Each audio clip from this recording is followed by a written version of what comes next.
Podcast popularity is on the rise. Today, we're going to make sure you're not the last teacher in the hall to use this great resource in your classroom. Are you ready? Here we go.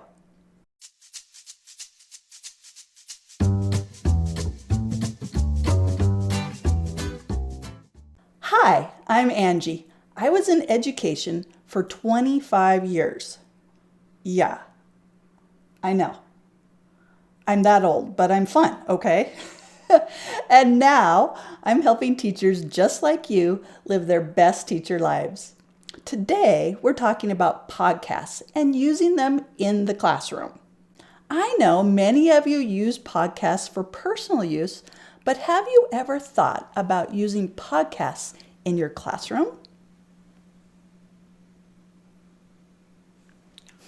Today, we'll look at the basics of podcasts and get you started with using podcasts in your classroom. Remember, one of the best things about podcasts is that they're free, engaging, and entertaining. So let's first learn a little bit about the world of podcasts. Question number 1, what is a podcast? Podcast gets its name from two different words, kind of like Bradgelina.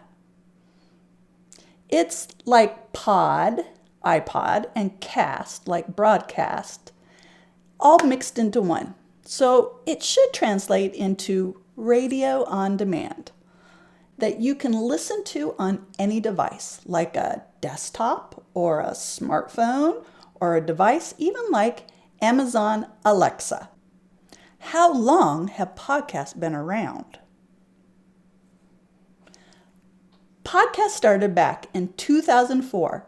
The two guys that are credited are Adam Curry and David Weiner.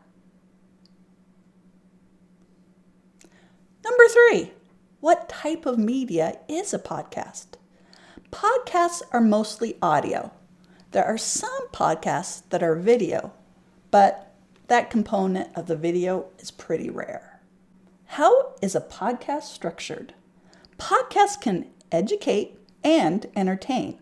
A podcast usually is one person or a group of people talking about a specific subject.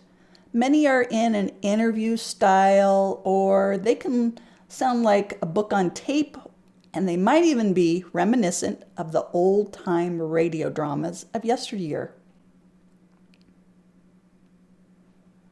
Question number 5. Why would I want to listen to podcasts and use them in my classroom? Chances are good your students have already listened to a podcast of some kind. Why not use this non-screen technology to build skills that they can't build in front of a screen? Like using their mind's eye, a skill they need when they're reading and listening.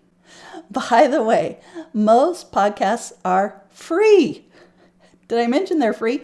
Which is perfect for a teacher's budget. Oh, now I can get those saltines I've been saving for.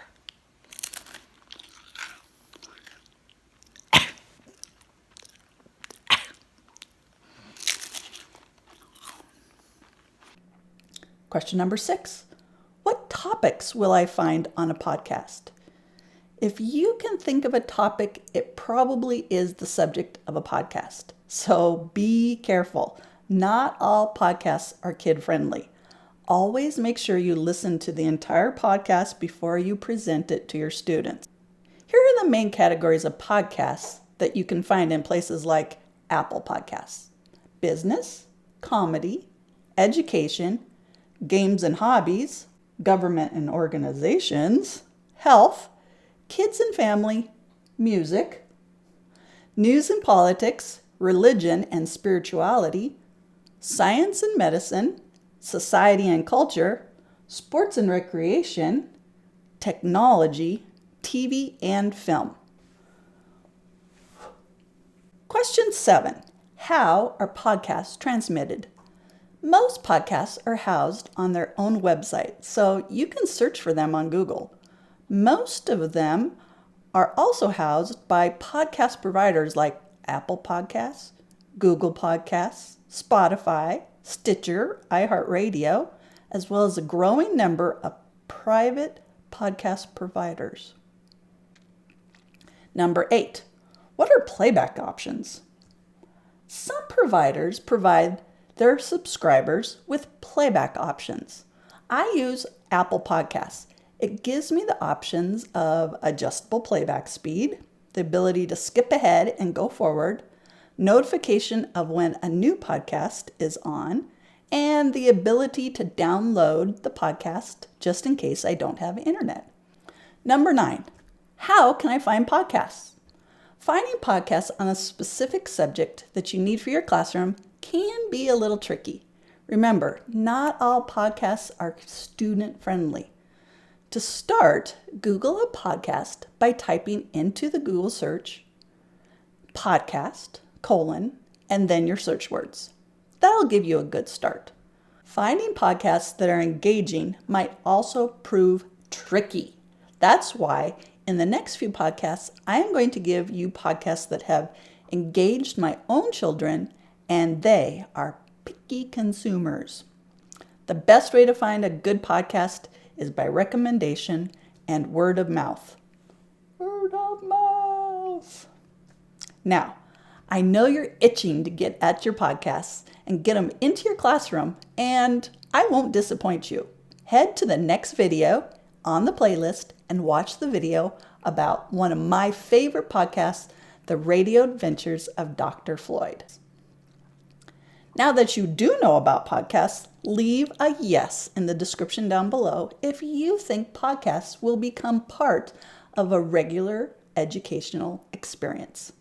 Remember, podcasts are easy prep, free, and engaging. Win, win, win. Until next time, stay your awesome self. Enjoy your time in your classroom, and thanks for joining the Fun Teacher Seeker movement. It's you making an engaging classroom for you and your students. Bye-bye for now, and make sure you watch the next video. Podcasts? What do they think of next? All this newfangled stuff. What do they think of next? Sliced bread?